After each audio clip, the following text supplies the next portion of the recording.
नमस्कार दोस्तों, आज हम डिस्कस करेंगे ब्रह्मपुत्र रिवर के बारे में। तो चलिए वीडियो शुरू करते हैं। जो ब्रह्मपुत्र रिवर है वो एक ट्रांस बाउंड्री रिवर है। तो सबसे पहली बात कि ट्रांस बाउंड्री रिवर क्या होती है। देखिए, ट्रांस बाउंड्री रिवर का मतलब होता है जो रिवर या फिर जो नदी एक देश में ना बह के कई देशों में बहती है। ठीक है, उसको बोलते हैं ट्रांस बाउंड्री रिवर। अब ब्रह्मपुत्र की बात करते हैं तो यह कितने देशों में बहती है। तो सबसे पहली बात, यह निकलती है तिब्बत से। और तिब्बत कहाँ पड़ता है? चाइना के अंदर। तो एक तो देश हो गया, ठीक है, एक देश। उसके बाद ये एंटर करती है इंडिया के अंदर, तो सेकंड देश ये हो गया। उसके बाद ये जाती है बांग्लादेश के अंदर। तो लगभग तीन देश ऐसे हैं जहाँ से ब्रह्मपुत्र रिवर फ्लो होता है, यानी बहती है। ठीक है। अब ब्रह्मपुत्र रिवर के बहुत सारे नाम हैं। इसके स्थानों के हिसाब से इसके नाम चेंज होते रहते हैं। जैसे जहाँ से ये निकलती है तिब्बत में, इसको बोलते हैं यारलुंग सांगपो। फिर यह अरुणाचल प्रदेश में एंटर करती है जहाँ पे इसे सियांग या फिर दिहांग रिवर कहते हैं। फिर यह एंटर करती है असम में। असम में इसको ब्रह्मपुत्र रिवर बोलते हैं। फिर ये बहती है बांग्लादेश में जहाँ पर इसे जमुना बोलते हैं। उसके बाद जब ये बांग्लादेश में एंटर करती है वहाँ पे ये पद्मा से मिलती है, जो गंगा की एक शाखा है। उसके बाद इसका नाम चेंज हो जाता है, मेघना हो जाता है। ठीक है। तो इस प्रकार से जगह जगह के हिसाब से इसके नाम चेंज होते रहते हैं। अगर हम लंबाई की बात करते हैं कि वर्ल्ड में लंबाई के हिसाब से इसका क्या स्थान है, तो 15वें स्थान पे आती है लंबाई के मामले में। पूरे वर्ल्ड में 15वें नंबर पे आती है अपनी लंबाई के स्थान में कौन सी? ब्रह्मपुत्र रिवर। अगर हम डिस्चार्ज की बात करते हैं, जो वाटर ये डिस्चार्ज करती है, उसके हिसाब से ये 9वीं सबसे बड़ी नदी है वर्ल्ड की। जो इसका ड्रेनेज जो एरिया है, टोटल जो एरिया है वो है 7,12,035 किलोमीटर स्क्वायर का जो एरिया है इसके पास। ये सारा एरिया, ये लगभग इतना आपको देखने को मिल जाएगा। अब ये निकलती कहाँ से है? तो देखिए, आपको यहाँ पर देखने को मिलेगा एक माउंटेन रेंज जिसको बोलते हैं कैलाश पर्वत। कैलाश पर्वत के पास आपको एक लेक देखने को मिलेगी जिसको बोलते हैं मानसरोवर झील। ठीक है। तो यहाँ पर आपको देखने को मिलेगी मानसरोवर झील। इसके पास में ही एक ग्लेशियर है जिसका नाम है चेमा युंगडुंग ग्लेशियर। आप यहाँ पे पढ़ पा रहे होंगे, ये लिखा हुआ है चेमा युंगडुंग ग्लेशियर। यहाँ से जो ब्रह्मपुत्र रिवर है निकलती है। जब यहाँ से ये निकलती है तो उस समय इसका नाम ब्रह्मपुत्र नहीं होता है, इसका नाम होता है यारलुंग सांगपो। यहाँ से निकलने के बाद यह अपनी ईस्ट की साइड जाती है लगभग 1200 किलोमीटर, यानी पूर्व की साइड यह बहती है कि लगभग कितने किलोमीटर? 1200 किलोमीटर बहती है। 1200 किलोमीटर जब ये बहती है तब ये बहुत सारे गार्जों का निर्माण करती है। गार्ज मतलब क्या होता है? जो पर्वतों को काटते हुए जाती है और बड़ा बड़ा सा एरिया बनाते हुए जाती है। इसकी लंबाई की अगर बात करते हैं तो पहले इसकी लंबाई लगभग 2900 किलोमीटर थी, लेकिन एक नई स्टडी पब्लिश की गई है जिसमें इसकी लंबाई बताई गई है 3929 किलोमीटर। तो ये बहुत लंबी रिवर है। और इंडिया इंडिया की अगर बात करते हैं तो सबसे लंबी रिवर इसको हम बोल सकते हैं। लेकिन क्योंकि ये पूरी जो रिवर है वो तीन देशों में बहती है, इसीलिए भारत की जो सबसे लंबी रिवर हो जाती है वो कौन सी हो जाती है? वो गंगा रिवर हो जाती है, क्योंकि वो भारत और बांग्लादेश में ही बहती है और ज़्यादातर इंडिया में ही बहती है। अब जो ये रिवर है ये किस किस कामों में हमारे आ जाती है? तो सबसे पहली बात है इरिगेशन। सिंचाई करने के बहुत काम आती है ये। ठीक है। खेतों के अंदर सिंचाई करने के लिए ब्रह्मपुत्र रिवर का बहुत यूज़ किया जाता है, क्योंकि ये जो रिवर है थोड़ी ज़्यादा चौड़ी है और जिसका पानी है वो हमेशा चलता रहता है, इसलिए ब्रह्मपुत्र को एज ए ट्रांसपोर्टेशन के लिए भी यूज कर लिया जाता है इस रीजनों में। ठीक है। इन रीजनों में ट्रांसपोर्टेशन के लिए भी ब्रह्मपुत्र का यूज कर लिया जाता है। जब ब्रह्मपुत्र नदी निकलती है यारलुंग सांगपो के नाम से, अगर इसकी हम मेजर ट्रिब्यूटरीज की बात करते हैं तो सबसे बड़ी जो सहायक नदी है इसकी वो है रांगो सांगपो, जो आपको लगभग यहाँ पर देखने को मिल जाएगी। जो इसकी महत्वपूर्ण जो रिवर है सहायक नदी, जो इसको कहाँ मिलती है, राइट साइड में मिलती है, क्योंकि ये इस तरफ से चल रही है, तो इसका राइट साइड कहाँ पर होगा, इस साइड होगा। तो यहाँ पे जो नदी निकलेगी उसको क्या बोलेंगे कि राइट साइड से मिल रही है। तो यहाँ से रांगो सांगपो नाम से एक नदी इसमें मिलती है, ठीक है। उसके बाद ये दोबारा चलने लगती है पूर्व की साइड में।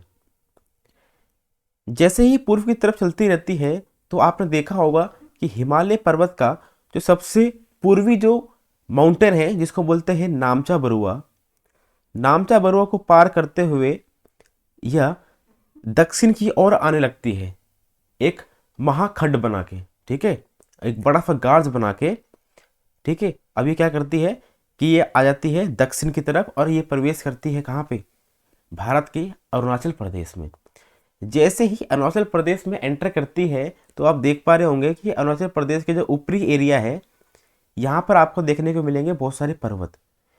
इन पर्वतों में जब ये रिवर यानी यारलंग सांगपो जब बहती है तो इसको हम बोलते हैं सियांग नदी। कहाँ पे, अरुणाचल प्रदेश की पर्वतीय एरिया में इसको बोलते हैं सियांग नदी। लेकिन जैसे ही ये पहाड़ों एरिया को पार करती है और मैदानी एरिया में आती है तो इसको बोलते हैं दिहांग रिवर, ठीक है। अरुणाचल प्रदेश में ही इसके दो नाम हो जाते हैं, पर्वतों में सियांग और मैदानों में दिहांग नदी। अब होता क्या है कि इसकी बहुत सारी ट्रिब्यूटरीज हैं, यानी सहायक नदियां हैं। अब इसमें आके एक नदी है जिसका नाम है दिबांग, ठीक है। ये दिहांग नहीं है, ध्यान देना कि ये दिहांग नहीं है, ये है दिबांग, ठीक है। और दिबांग को ही सिकांग भी बोलते हैं, यहाँ पर आप देख पा रहे हैं सिकांग भी बोलते हैं। यहाँ पर आके सिकांग नदी मिलती है, ठीक है, कहाँ किस में, दिहांग में। उसके बाद यहाँ से लोहित नदी आती है, यह मिलती है कहाँ पे, दिहांग नदी के अंदर। जब दिहांग और लोहित नदी मिल जाती है तब इसका नाम चेंज हो जाता है और इसका नाम पड़ता है ब्रह्मपुत्र। क्या नाम पड़ता है, ब्रह्मपुत्र। और जैसे ही नाम पड़ता है ब्रह्मपुत्र, ये एंटर कर जाती है असम के अंदर।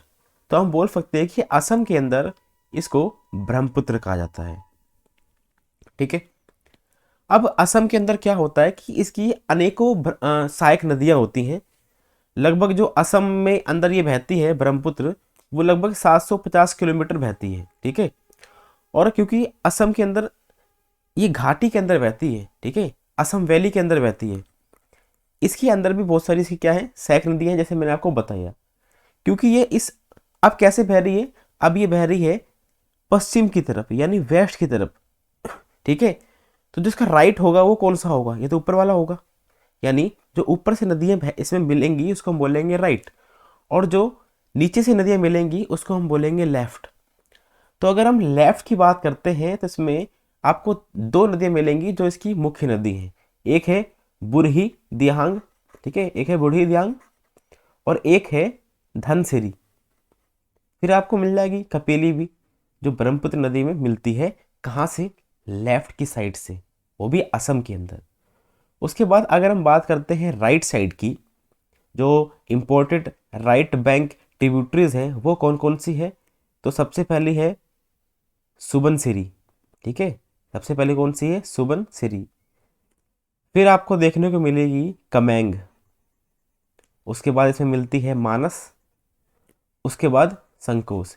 तो ये कुछ इम्पोर्टेंट सहायक नदियां हैं ब्रह्मपुत्र की जो असम के अंदर मिलती हैं, राइट साइड से भी लेफ्ट साइड से भी। उसके बाद यह एंटर करती है बांग्लादेश में। जब ये बांग्लादेश में एंटर करती है तो एक रिवर है जिसका नाम है तिस्ता, ठीक है। तिस्ता नदी जब आती है और इसके अंदर ब्रह्मपुत्र के अंदर मिलती है बांग्लादेश में, जैसे ही यह ब्रह्मपुत्र में मिलती है इसका नाम चेंज हो जाता है, फिर से इसका नाम क्या हो जाता है, अब इसका नाम हो गया है यमुना नदी। क्या नाम हो गया है, यमुना नदी। अब इसका नाम हो गया है यमुना। अब जैसे ही यमुना आगे आती है, सॉरी जमुना, इसका नाम क्या हो गया है, जमुना हो गया, यमुना नहीं। तो जमुना नदी है जैसे ही आगे आती है तब ये गंगा की एक शाखा से मिलती है जिसका नाम क्या होता है, पद्मा। देखिए जो गंगा रिवर है उसके दो भाग हो जाते हैं, ठीक है, फरक्का बैराज पे, एक हुगली और एक पद्मा। जो पद्मा रिवर है इससे जब जमुना नदी मिलती है, और उसके बाद एक नदी और है, नाम है बराक रिवर, ठीक है, जो मणिपुर, ठीक है, और नागालैंड, मिजोरम, असम से होते हुए कहाँ पर आती है, मिलती है कहाँ पे, पद्मा में ही मिल जाती है। उसके बाद जब जमुना और पद्मा का जब मिलन होता है, इससे बनती है एक नदी जिसको हम बोलते हैं मेघना नदी। कौन सी नदी, मेघना। तो फिर से ब्रह्मपुत्र का नाम पद्मा के साथ जुड़ के चेंज हो गया और नाम क्या पड़ गया, मेघना। मेघना ही नदी वो है जो जाके जो बंगाल की खाड़ी है उसके अंदर सारा पानी अपना गिरा देती है। देखिए जो ब्रह्मपुत्र नदी है इसके अंदर फ्लड आने यानी बाढ़ आने की संभावना हमेशा बनी रहती है सॉरी, क्योंकि आपको पता है कि जो ग्लोबल वार्मिंग हो रही है उसके कारण हमारे आसपास के वातावरण में गर्माहट ज़्यादा बढ़ रही है, जिसके कारण जो ग्लेशियर्स हैं जहाँ पर बर्फ़ें जमी हुई हैं वो मेल्ट होना चालू हो चुकी हैं, यानी उनका पिघलना चालू हो चुका है। जैसे जैसे ग्लोबल वार्मिंग बढ़ती जा रही है या फिर बढ़ती जाएगी, ये जो ग्लेशियर्स है ये पिघलते रहेंगे, और जैसे ही यह पिघलेंगे उससे क्या होगा, जो रिवर्स हैं जहाँ से ये पानी लेके आती हैं, पानी का फ्लो क्या हो जाएगा, बढ़ जाएगा। जब पानी का फ्लो बढ़ जाएगा और नदी के अंदर संभावना नहीं है, उसकी इतनी क्षमता नहीं है कितना पानी वो अपने पास रख सके, तो क्या करेगी, उस पानी को अपने चारों तरफ बहाएगी, जिससे क्या आएगा, बाढ़ आएगी। तो इसीलिए जो ब्रह्मपुत्र रिवर है जो चेमा यूनिंग ग्लेशियर से निकलती है, इसमें बाढ़ आने की संभावना हमेशा बनी रहती है ग्लोबल वार्मिंग की वजह से।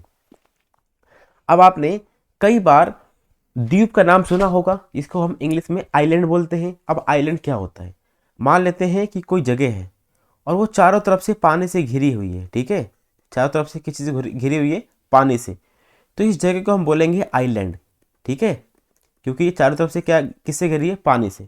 अब जो ब्रह्मपुत्र रिवर है अपने साथ कई सारा गाद लेके आती है, यानी मट्टी उट्टी लेके आती है, और ला के मैदानी एरिया में क्या करती है, उसको इकट्ठा कर देती है। इसी प्रकार से ब्रह्मपुत्र रिवर जो है असम में जो बहती है, कई सारे आइलैंड बना रखे हैं नदी के अंदर ही, जिसको नदी आइलैंड कहते हैं। उसी में एक आइलैंड है जिसका नाम है माजुली, ठीक है, माजुली आइलैंड, जो आपको कहाँ देखने को मिलेगा, असम में देखने को मिलेगा। इसकी एक खास बात है कि यह पूरे वर्ल्ड का सबसे बड़ा नदी आइलैंड है, यानी नदी के अंदर जो आइलैंड होते हैं उसके हिसाब से पूरे वर्ल्ड में सबसे बड़ा आइलैंड माजुली आइलैंड ही हैगा, ठीक है। इसको Guinness book of world record में सबसे बड़े नदी आइलैंड के द्वारा मतलब बताया गया है कि सबसे बड़ा आइलैंड है, ठीक है। इसकी अगर एरिया की बात करते हैं तो लगभग लगभग 880 किलोमीटर स्क्वायर इसका एरिया है, और इसके अंदर कुछ लोग भी रहते हैं, पॉपुलेशन भी है, जो आपको यहाँ पर देखने को मिल जाएगी 1 लाख, ठीक है, 1.5 लाख से ज़्यादा ही आपको यहाँ पर इसकी संख्या देखने को मिल जाएगी। तो आज की वीडियो में आपने समझा कि ब्रह्मपुत्र रिवर किस प्रकार से अपने नाम चेंज करती रहती है और इसकी क्या क्या इंपॉर्टेंस है। Thank you very much for discussion. अगर आपको वीडियो पसंद आई है तो प्लीज़ हमारे चैनल को सब्सक्राइब करें। Thank you very much for discussion.